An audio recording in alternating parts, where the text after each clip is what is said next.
Hello, spiritual seekers, on this lovely day, the day that the Lord has made on this Sunday afternoon, evening. We're still in the phase of breaking generational curses, homosexual lies, and lesbian lies that has been going down from generation to generation. What you see before you is the exposing of the one who assassinated Dr. Martin Luther King Jr. And before I go any further, I would just like to say this is not an attack on the gay community, the homosexual community, the lesbianism community. Whatever your lifestyle go to disrupt my lifestyle, then I have a problem with it. You can choose this day who you would serve or what you would do, but you would not have me in bondage to enslave to these corrupt religious leaders or political leaders or have any yoke around my neck. So you need to learn how to separate the two. What you see before you is we're exposing the truth. Shady Grove Missionary Baptist Church has been harboring the fugitive. He's been there for probably over 20 years. So Bishop Ernest Burns has been on the run since 1968, since the assassination of Dr. Martin Luther King. This man right here, what you see, this is Reverend Oliver Dorsey. If you was to go listen to Dr. Martin Luther King's sermon, and one of his sermons, he mentions Reverend Oliver Dorsey. Whenever Bishop Ernest Burns came to Shady Grove Missionary Baptist Church, him and these two, they did not get along. They used to literally fight all the time. And Reverend Oliver Dorsey told Bishop Ernest Burns he was not welcome in his church. Bill Clinton, they sent Bishop Ernest Burns over to Shady Grove Missionary Baptist Church. Basically, Ernest Burns he thought that he was going to get Dr. Martin Luther King's life and his political status, and live as him and be raised up as a world leader. Basically, to try to rectify what it is that he's done and the family lives who he has stolen from, because there's a lot of kings that still live in Habersham County, but a lot of the older ones has gone on to be with the Lord. There's some younger ones still there. So what you see right here, now if you was to go listen to, there's a documentary on YouTube about James Earl Ray, who's really Bishop Ernest Burns. After James Earl was on the run, he was on the campaign for George Wallace. Everybody that's around them, they send their family members over here, or they send a Caucasian or a black person over here. Now there's a Wallace that goes to Crossroad Missionary Baptist Church, who has a connection to Bernice King. So if you was to do a study on James Earl Ray's life, James Earl Ray is supposed to have gotten a 20-year sentence in 1959, all the way until, in 1967, he's supposedly supposed to have escaped. But if you go on down to read his bio, it says in 1965, he was in the United Kingdom getting ready to migrate, to someplace, not Rhode Island, but it's another place. I can't remember. But so if you're incarcerated from 1959 to 1967 when you escape, how are you anywhere in 1965? So that was a bogus story about James Earl Ray to cover up the real truth about who assassinated Dr. Martin Luther King. Now the reason why you see these faces right here, Barbara Elder Williams, she ministered in Shady Grove Missionary Baptist Church. Was the time that I ministered in Shady Grove Missionary Baptist Church from 2008 to 2015. But she also left the church and started going to his church before he passed away. She left Shady Grove shortly after I left Shady Grove, and she started going to his church in Mount Airy, Georgia. I forgot the name of the church. Barbara Elder Williams, whenever the brat was incarcerated in Alto Prison, which is right there in Habersham County, she came to Shady Grove Missionary Baptist Church, to his church, and she met with Barbara Elder Williams, and Barbara Elder Williams called her sister Kim Williams over, and Kim Williams embraced the brat because this was a very trying time for the brat. So now do you see the connection on why it is they recruit these celebrity people to basically complete out what it is that the government been doing?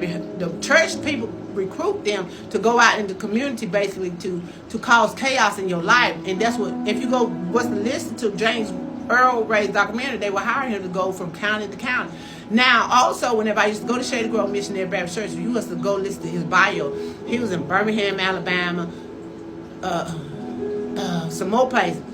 Whenever I was at Shady Grove, him and his spiritual son, Bardell Summerhour, used to go to Birmingham, Alabama, just to do various jobs. Not only did they just go to Birmingham, Alabama, they used to also go to Mississippi.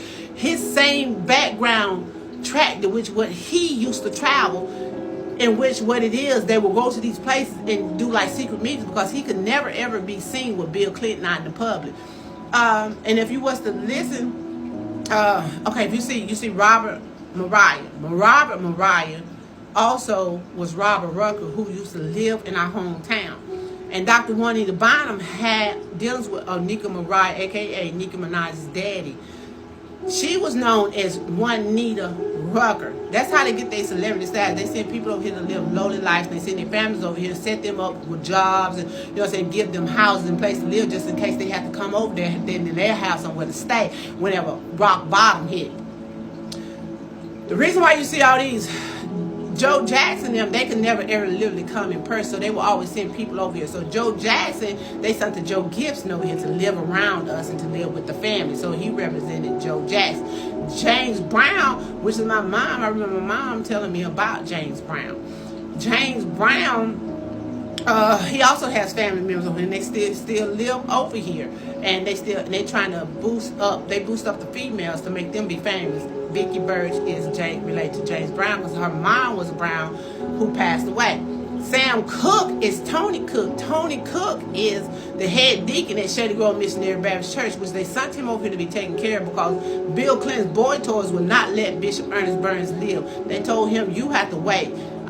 He's basically making all his friends and his families be famous, and told him, you got to go sit down and wait. And they sent him over to Habersham County because they said that he'd be taken care of in Habersham County, which they put a lot of judges and lawyers into political office and political power. So you can't go in there and fight them people with the truth, because they're going to take the truth and convert the truth into a lie.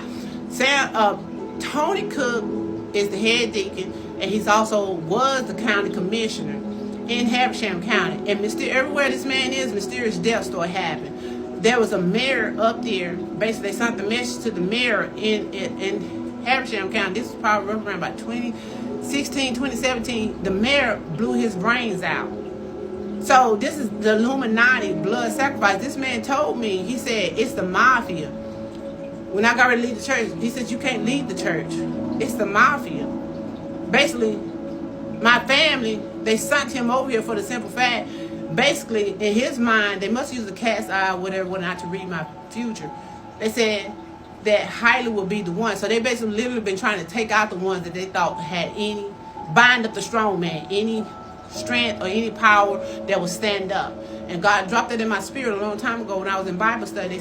I heard in the spirit my grandfather say, Hailey is going to be the one. And God told me I was going to have to fight against me. And guess what? I've been having to fight against him and the justice system and many men in political status and church men.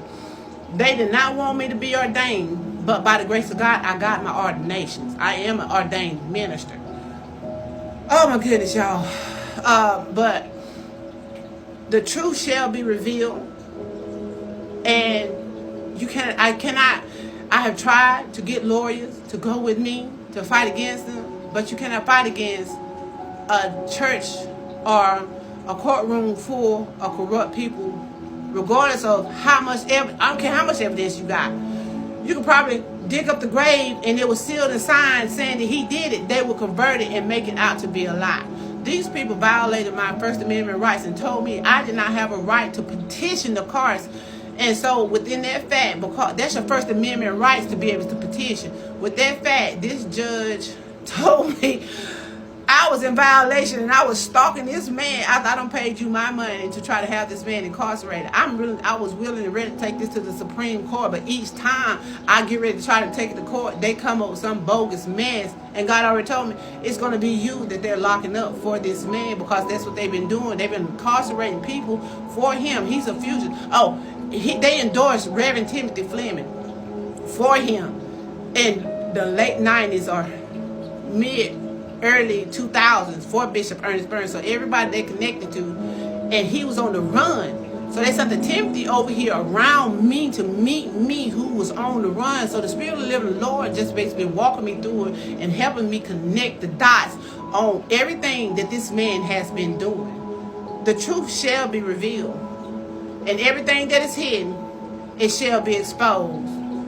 That's so whatever he has sown, he shall reap. All these people and these celebrity people has been being taught how to keep on the line.